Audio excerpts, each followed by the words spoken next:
Today we're going to talk about the viewer software for the Fluke 810 vibration tester. The software has several functions. One function is to facilitate the transfer of machine data, the data from the results of testing a machine to the vibration tester, from and to the vibration tester. You can also export machine data for additional expert analysis.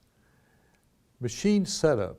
You can create new machine setups, you can edit existing ones, and you can view machine setups that are in memory.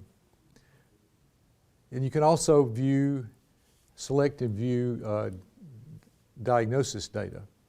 So you can look at machine setups, and you can review full machine diagnosis, repair details, and you can also look at the spectral data. The last function is setting personal preferences.